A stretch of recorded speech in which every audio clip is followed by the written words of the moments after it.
3 de abril de 2008, Santarém, Pará, 6h15 da manhã. O porto de Santarém acordava com o barulho familiar dos motores diesel e o bater das ondas contra os cascos das embarcações. Era a época de cheia na Amazônia e o rio Tapajós corria caudaloso, suas águas escuras refletindo o céu ainda tingido de rosa pelo amanhecer tropical. No meio da movimentação típica de um porto fluvial, carregadores empurrando carrinhos de ferro, vendedores ambulantes gritando preços de açaí e peixe frito, barqueiros negociando passagens, um casal chamava a atenção pela embarcação diferente que preparavam para zarpar. André Vasconcelos, 39 anos, jornalista de Brasília, ajustava as cordas do veleiro Iara com movimentos precisos. Sua pele já estava bronzeada pelos 2 meses que passara navegando pelos rios amazônicos, e seus olhos verdes brilhavam com a empolgação de quem descobrira uma paixão tardia pela navegação. Ao seu lado, Carolina Mendes, 34, professora de biologia, conferia pela 3ª vez o equipamento de filmagem que usariam para documentar a viagem. Seus cabelos castanhos estavam presos em um rabo de cavalo prático e ela usava uma blusa de proteção UV que já mostrava sinais do sol amazônico. "Você tem certeza de que a câmera está funcionando bem?" André perguntou, passando um pano no visor da filmadora. Depois do que aconteceu na semana passada com a umidade, Carolina sorriu, testando o zoom. "Está perfeita. E desta vez eu trouxe mais sílica gel para proteger o equipamento. Não vamos perder nenhuma imagem das comunidades que vamos visitar." O casal havia se conhecido 2 anos antes, durante um curso de navegação em Brasília. André, que trabalhava como repórter especializado em meio ambiente, sonhava em navegar pelos rios da Amazônia para produzir uma série de reportagens sobre as comunidades ribeirinhas. Carolina, fascinada pela biodiversidade amazônica, viu na viagem a oportunidade perfeita para combinar sua paixão pela biologia com a aventura de conhecer um dos ecossistemas mais complexos do planeta. Em março de 2008, eles finalmente realizaram o sonho. Compraram o veleiro Iara, uma embarcação de 12 metros, equipada com motor auxiliar, equipamentos de navegação básicos e espaço suficiente para 2 pessoas passarem semanas navegando. Nas 4 semanas anteriores, haviam explorado trechos do rio Tapajós, visitando comunidades, documentando o modo de vida local e se adaptando aos ritmos da navegação fluvial amazônica. Naquela manhã de abril, o plano era navegar em direção ao encontro dos rios Tapajós e Amazonas, seguindo depois para comunidades mais isoladas na região de Óbidos e Monte Alegre. André havia conversado com pescadores locais que recomendaram uma rota específica, passando por uma área de várzea conhecida pela beleza das paisagens e pela abundância de vida selvagem. "O pessoal daqui disse que é melhor evitar navegar de noite nessa época", comentou João Ribeiro, um barqueiro experiente que se aproximou enquanto eles organizavam os últimos detalhes. "As chuvas têm sido muito fortes e tem muito tronco descendo o rio. Além disso, as correntezas estão imprevisíveis." André acenou, agradecendo o conselho. "Não se preocupe, João. Pretendemos ancorar antes do anoitecer. Já mapeamos alguns pontos seguros ao longo do percurso." Por volta das 8h, depois de abastecer água potável e combustível, o casal estava pronto para partir. Carolina ligou a câmera e começou a filmar os preparativos finais, enquanto André checava pela última vez os equipamentos de navegação.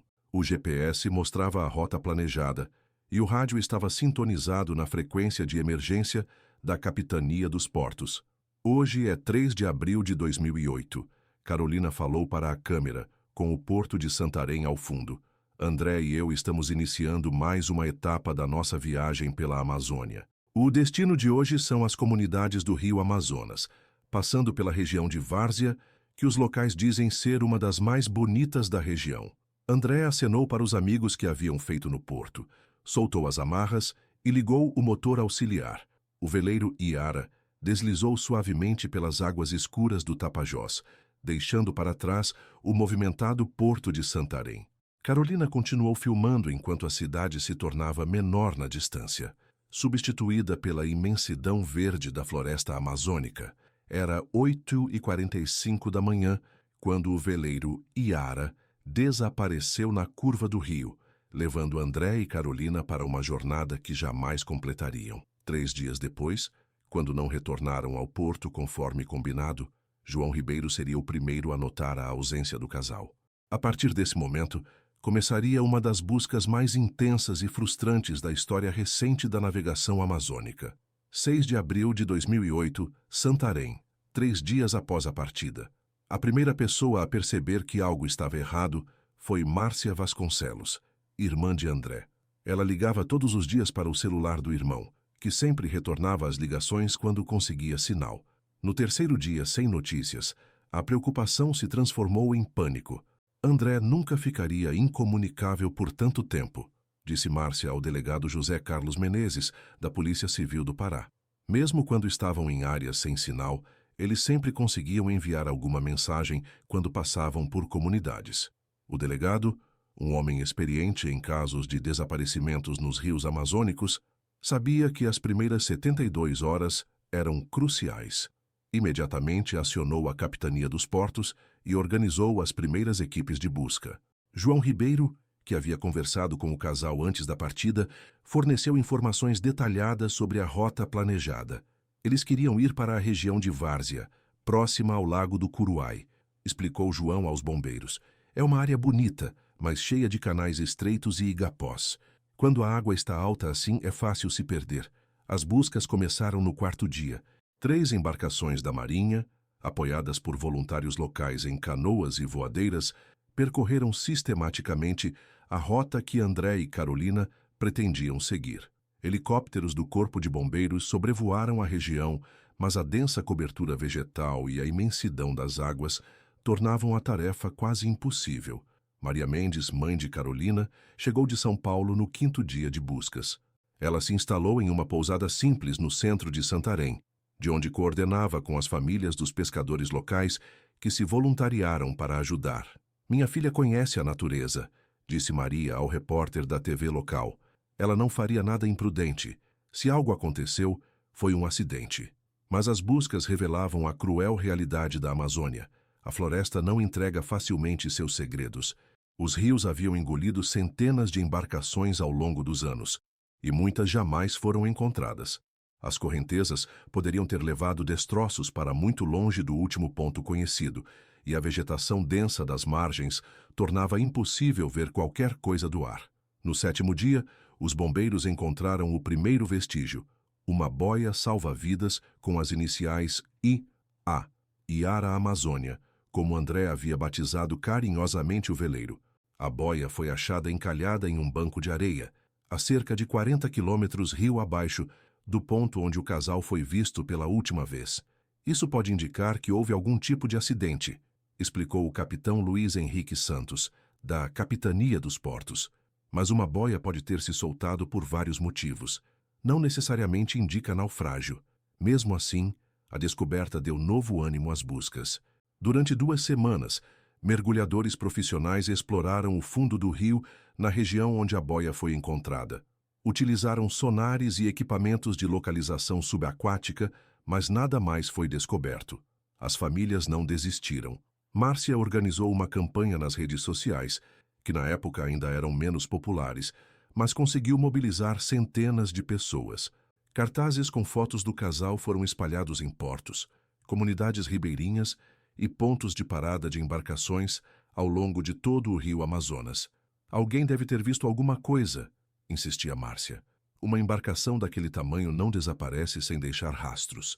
Mas as semanas passavam, e as poucas pistas que surgiam levavam a becos sem saída.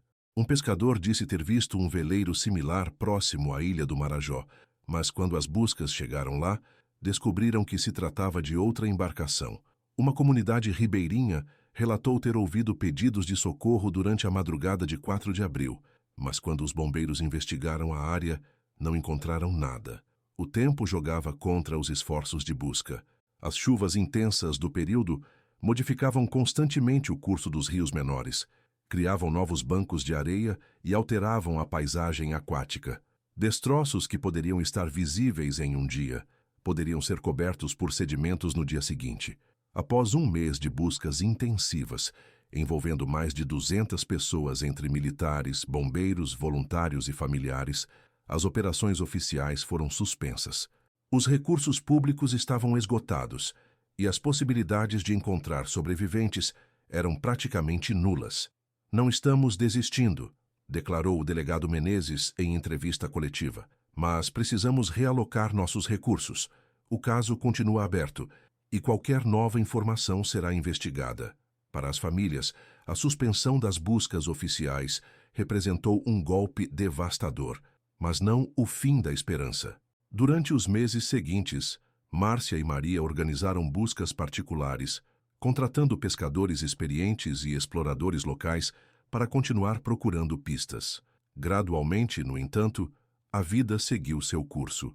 Os jornais pararam de noticiar o caso, os voluntários retornaram às suas rotinas e a história de André e Carolina se tornou mais uma lenda urbana nos bares e portos da região.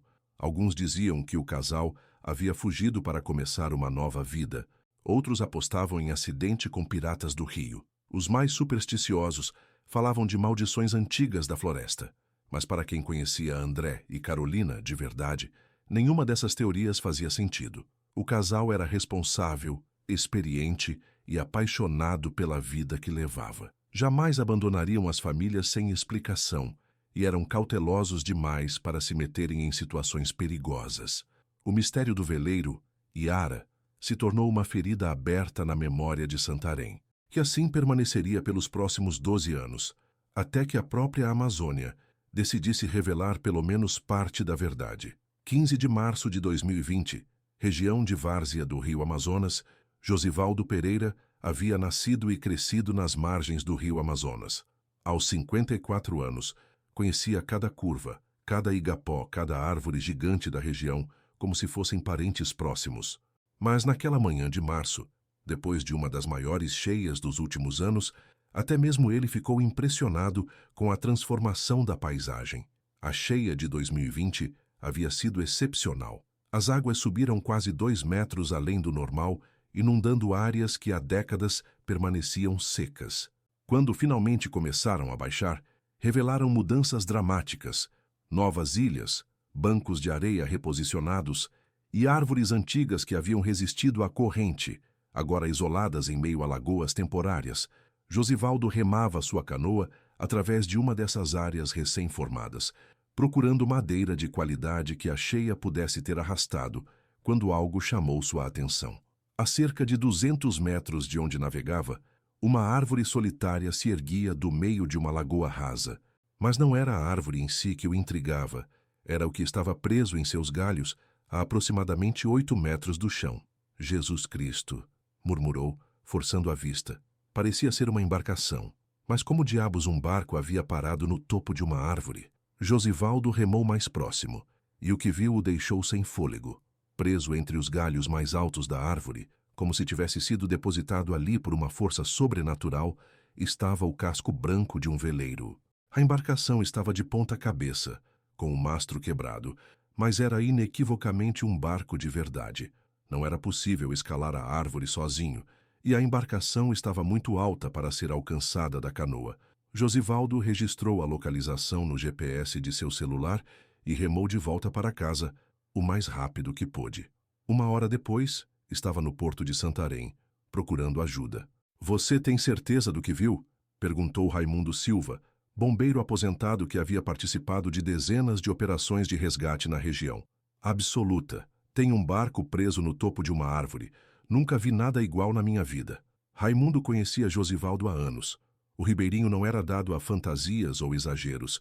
Se dizia que viu um barco numa árvore, era porque realmente viu. No dia seguinte, uma pequena expedição partiu para a localização indicada por Josivaldo.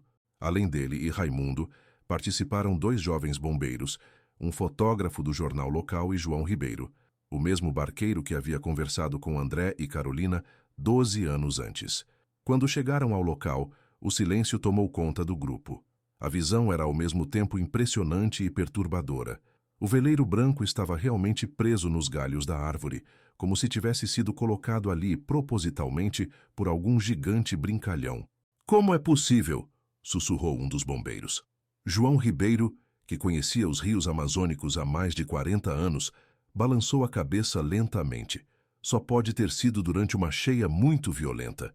A embarcação foi levada pela correnteza e acabou presa quando a água baixou. Utilizando equipamentos de escalada, a equipe conseguiu subir até a embarcação. O que encontraram lá em cima deixaria a região inteira em estado de choque. No casco, ainda visível apesar da ação do tempo e do clima, estavam as letras Iara. Dentro da embarcação parcialmente destroçada, protegidos da chuva por uma lona que milagrosamente havia resistido, estavam objetos pessoais, uma câmera filmadora dentro de uma caixa estanque, roupas, documentos em uma bolsa plástica e um diário de navegação. Meu Deus! Murmurou João Ribeiro, reconhecendo imediatamente a embarcação. É o barco do casal que desapareceu em 2008. A descoberta se espalhou como fogo pela região. Em questão de horas, dezenas de curiosos se dirigiram ao local e a notícia chegou aos jornais locais. No mesmo dia, Márcia Vasconcelos recebeu uma ligação que ela jamais imaginara receber. Senhora Márcia, aqui é o delegado Menezes, de Santarém. Temos novidades sobre o caso do seu irmão.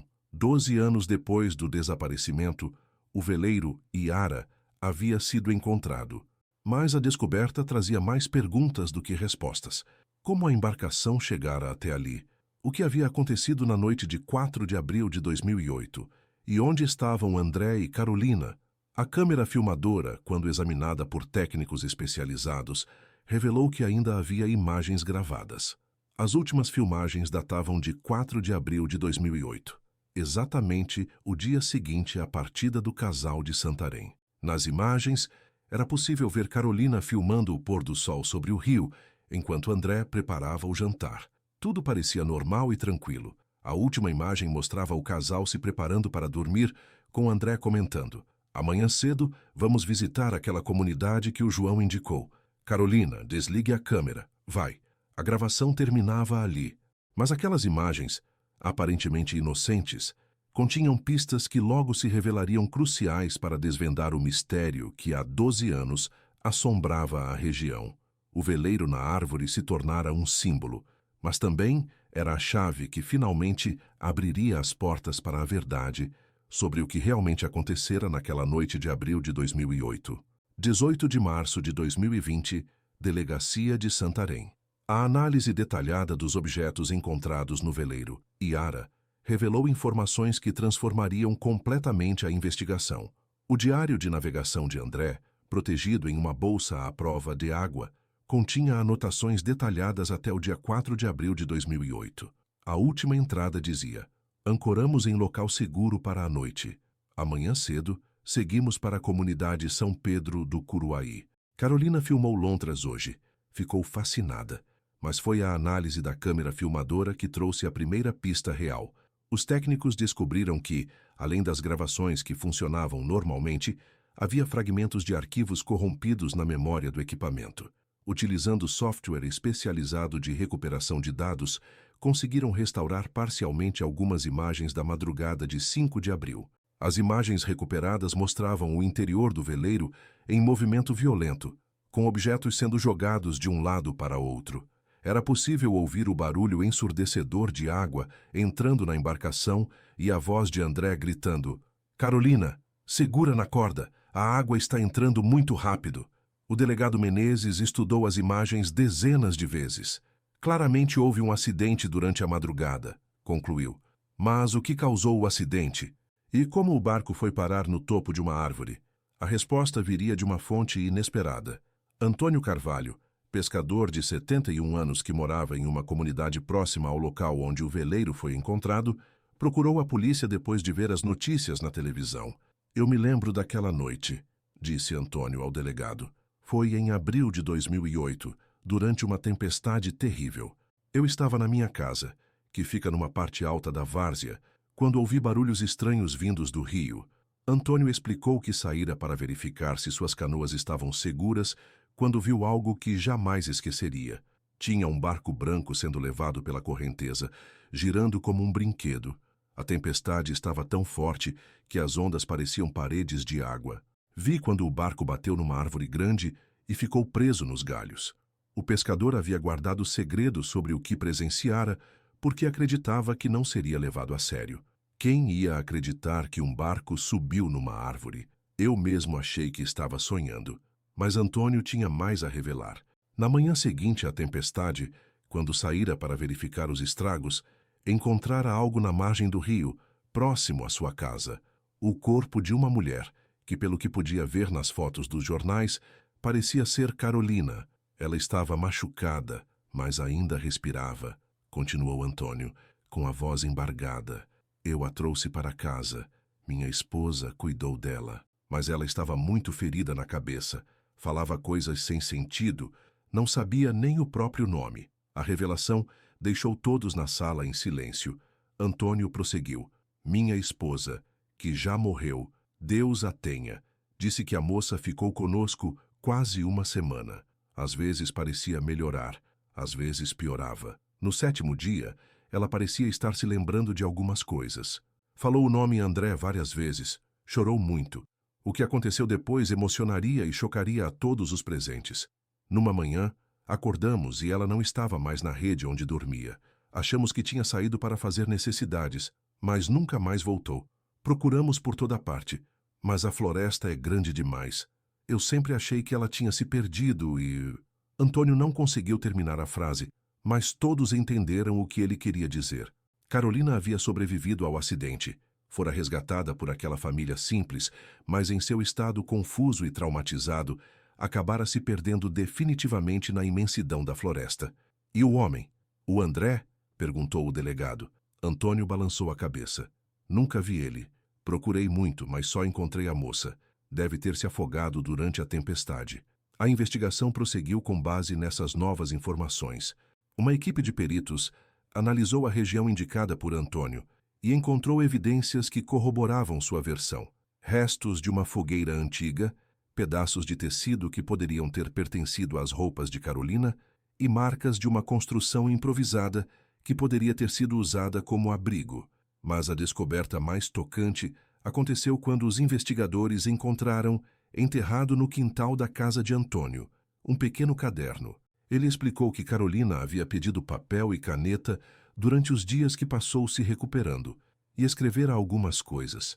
As páginas do caderno, protegidas por um plástico, continham palavras e frases desconexas, escritas por uma mão trêmula. André, onde você está? O barco virou. Água muito gelada. Preciso voltar para casa. Mamãe deve estar preocupada. André, por favor, me responda. Na última página legível, havia um texto mais longo. Eu não consigo lembrar direito o que aconteceu. Estava muito escuro e chovendo muito. André estava gritando alguma coisa sobre a âncora ter se soltado. Depois só lembro da água entrando no barco. Muito frio, muito medo. Onde está o André? Alguém pode me ajudar a encontrar o André? A família de Carolina, ao tomar conhecimento dessas descobertas, sentiu um misto de alívio e dor indescritível. Maria Mendes, mãe de Carolina, chegou a Santarém no mesmo dia. Saber que minha filha sobreviveu, mesmo que por pouco tempo, me traz um conforto que eu não imaginava possível, disse ela, chorando. Ela sempre foi forte. Lutou até o fim. Quanto a André, seu corpo nunca foi encontrado, mas a investigação concluiu que ele provavelmente se afogou durante o naufrágio. A tempestade que atingiu a região na madrugada de 5 de abril de 2008 foi registrada pelos órgãos meteorológicos como uma das mais violentas do ano, com ventos de mais de 100 km/h e chuvas torrenciais que duraram várias horas. O mistério do veleiro na árvore finalmente fora solucionado. A força brutal da natureza amazônica havia levantado a embarcação pelas águas turbulentas e a depositara nos galhos, onde permaneceu como um monumento silencioso à tragédia que vitimara o casal. Antônio Carvalho, que durante 12 anos carregou o peso de não ter falado sobre o que sabia, encontrou alguma paz ao revelar a verdade. Eu sempre soube que devia ter contado antes, disse ele, mas tinha medo de não acreditarem em mim. Agora, pelo menos, a família sabe o que aconteceu. A história de André e Carolina se tornou um marco na região.